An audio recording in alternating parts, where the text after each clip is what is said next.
Go. Hello, my name is Mason Hedge.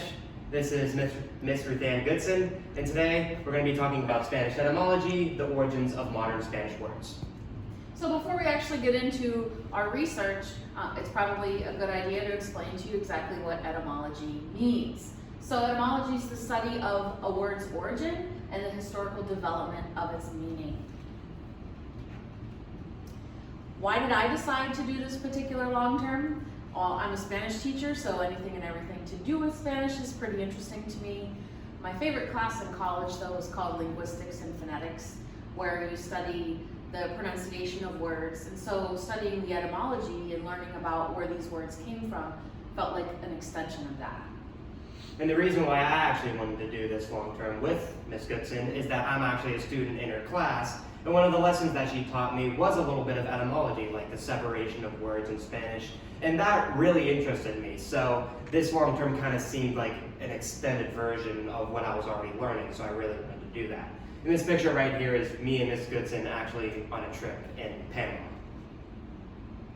So the question that we're going to be asking is, how does the influence of Latin compare to the influence of other languages on modern Spanish? So to do that, we chose 4 different texts from 4 different reading levels. We got a Goosebumps book for a middle school reading level, Harry Potter for high school, Don Quixote, which is one of the most famous Spanish literary works in existence, more of a college reading level, and we also chose a scientific book called Cosmos. From each of these books, we took 10 random excerpts, and from each excerpt then we counted the 5th word up to 20 words per page, which gave us a total of 200 words per book, 800 words in total that we would be working with. So 800 words, that's a lot of words to deal with. So what we did when going through these excerpts is we categorized each word by part of speech. So nouns, verbs, adjectives, all that jazz. And so nouns were the actual largest group that we came across.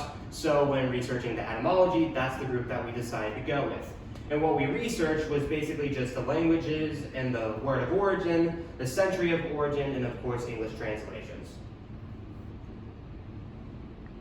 And obviously with all of these long terms, we're going to run across some problems. This one was no exception. The first one that we actually came across was a series of more than one Spanish word can translate to one word in English. What I mean by that is that if I were to say the Spanish word la ventana, that literally translates to window.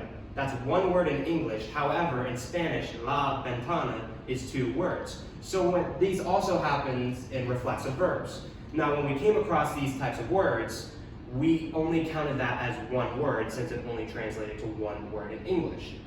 When we came across proper nouns, though, like titles like Dr., Mr., and all of those, when we came across Dr. Stevens, per se, we counted that as 2 separate words, since in English that can translate to Dr. Stevens. And we also had names and terms that had no translation. So when going through Harry Potter, you're going to see characters like Harry, Ron, Hermione. Those don't have a Spanish translation. So when researching the etymology, we didn't choose to look at those words since there's no Spanish words behind them. In addition to all of that, we also encountered words that can function as more than one part of speech. For example, the Spanish word que, which means that. The word can function as a pronoun, but it can also be a conjunction. So in order to determine the part of speech of the word, we had to examine the entire sentence. And sometimes we even had to consult with one of our English teachers to make sure we were on the right track with our grammar. In addition to that, we also, in the novel Don Quixote, encountered a lot of Old Spanish or classical Spanish. So imagine you're reading one of Shakespeare's works in English. There are words in it that we don't use anymore. We might not even understand what those words mean because we've never heard of them. So this is the type of thing we were seeing in Don Quixote, only in Spanish. So this meant that we had to do a little further digging to find out the meanings of these terms and expressions before we could move forward. So after we got all of our 800 words and we translated the nouns with etymology, we actually decided to put them up into the graphs. And this is the first one, number of unique nouns. Now when we say unique nouns, when we were reading these texts, there's going to be words that we come across more than one time. So when translating them into this graph, if we saw a repeat in a word, we didn't count it. That's what we mean by unique nouns. And you can actually kind of see a pattern. On the x-axis is the reading level, or the book that we chose, and on the y-axis is the number of unique nouns that we saw. And so as the reading level actually increases from Goosebumps to Harry Potter to Don Quixote to Cosmos, you're going to see an increase in unique nouns, which means the higher the reading level, the more nouns you're going to see. So it was no surprise to us that Latin had a huge influence on the development of the Spanish language. 86% of the words that we looked at originated from Latin, but there were some other surprises. So French and Italian weren't a huge surprise. They're Romance languages, which Spanish is also a Romance language. So all of those languages have a relationship between one another. But other languages that aren't Romance languages, like Greek or German or Arabic, that was a bit more of a surprise to see that they also influenced the development of Spanish. This Proto-Indo-European, it's not a documented language, it's not written anywhere, but etymologists believe that it is the singular language that led to the development of all the languages spoken in modern day Europe. The next thing that we researched was the centuries of origin of the Latin-based words. So on the x-axis, we have the century that the words came from, and on the y-axis is how many words we ran across that came from that century. And you can actually kind of see a pattern. 10th to 12th century, you can see like an increase of words, and then from 12th to 18th century, you're seeing a huge decrease. So we were curious to find out if there was a relationship between why certain centuries had more words developed and other centuries had a lot less.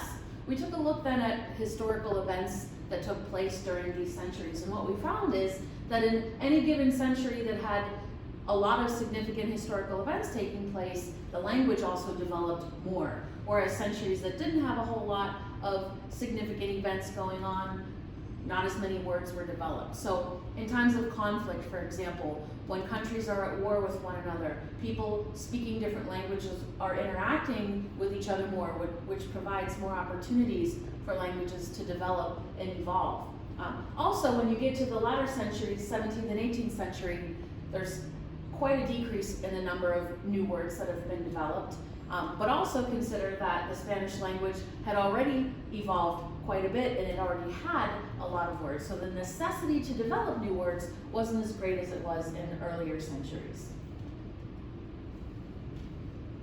What we found, Latin does have the greatest influence of all languages on the development of the Spanish language. We also found that there is a correlation between the number of different nouns or unique nouns used in a text and the reading level of a text. The higher the reading level, the less repetition you find.